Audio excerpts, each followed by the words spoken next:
অনেকেই আছেন যারা প্রচুর পরিমাণে জন্মস্থানে বসে খেটে চলেছেন, কিন্তু সফলতা পাচ্ছেনই না, কিছুতেই সফলতা পাচ্ছেন না। একটু হাতটা দেখুন, আপনার হাতে ভাগ্যরেখাটা এইভাবে তৈরি হয়নি তো? আপনার ভাগ্যরেখা কোনটা আগে জেনে নিই। এখান থেকে এই জীবনরেখার পাশ থেকে যে সোজা রেখাটা উঠে শনির ক্ষেত্রে চলে যায়, এটাকে আমরা ভাগ্যরেখা বলি। কারোর একটু ওপর দিয়ে যায়, কারো চন্দ্রক্ষেত্রে দিয়ে যেতে পারে, কিন্তু এর গন্তব্যস্থান হচ্ছে শনির ক্ষেত্র। অর্থাৎ শনির ক্ষেত্রে গিয়ে যে রেখা শেষ হয় তাকে আমরা ভাগ্যরেখা বলি। অনেকের যেতে পারে না, পৌঁছাতে পারে না, কিন্তু তার মুখটা শনির দিকেই হয়, অর্থাৎ ভাগ্যরেখা। অনেক রকম ভাগ্যরেখার ছবি আমরা এর মধ্যে দেখে নিলাম, এগুলো সবই ভাগ্যরেখা।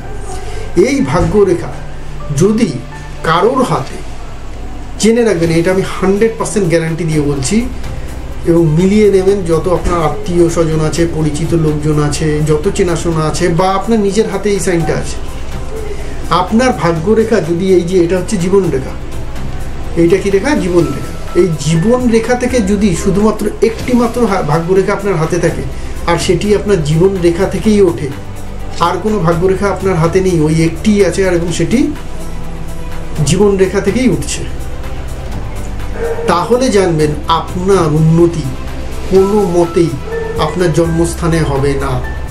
আপনি যতই চেষ্টা করুন, আপনার লিমিটেড সাকসেসই আপনি পাবেন। আপনি যত দূরে যাবেন জন্মস্থান থেকে, তত বেশি উন্নতি আপনার জীবনে আসবে। এটা 100% গ্যারান্টেড ফর্মুলা। মিলিয়ে নেবেন, 100 জন মেলাবেন, 100 জনেই আপনি এটাই পাবেন। প্রচুর পোটেনশিয়াল রয়েছে, প্রচুর মেধাবী, প্রচুর খাটে, কিন্তু ভাগ্যরেখা জীবনরেখা থেকেই উঠেছে এবং সে জন্মস্থানেই বসে আছে। সে তার পোটেনশিয়ালের 30% 20% সাকসেস পেয়েছে, বাকিটা সে পায়নি। কিন্তু এইরকম লোক দেখবেন যাদের জীবনরেখা থেকে ভাগ্যরেখা উঠেছে, তাদের হয়তো বেশি পোটেনশিয়াল ছিল না, তারা দূর কোনো রাজ্যে গেছে, দূর কোনো দেশে, অন্য দেশে চলে গেছে, পাড়ি দিয়েছে। তাদের ক্যারিয়ার, তাদের সাকসেস লোকে দেখার মতো, বা চোখ ধারানো সাকসেস যেটা বলে, সেইটা তারা পেয়েছে। তো এটা একটা খুব স্ট্রং ইন্ডিকেশন যে জন্মস্থান থেকে দূরে গিয়েই আপনার সফলতা পাবে। এই যোগটাকে আমরা কমফোর্ট জোন বলি, এই জোনটাকে কমফোর্ট জোন বলি, এই ইন্ডিকেশনটাকে।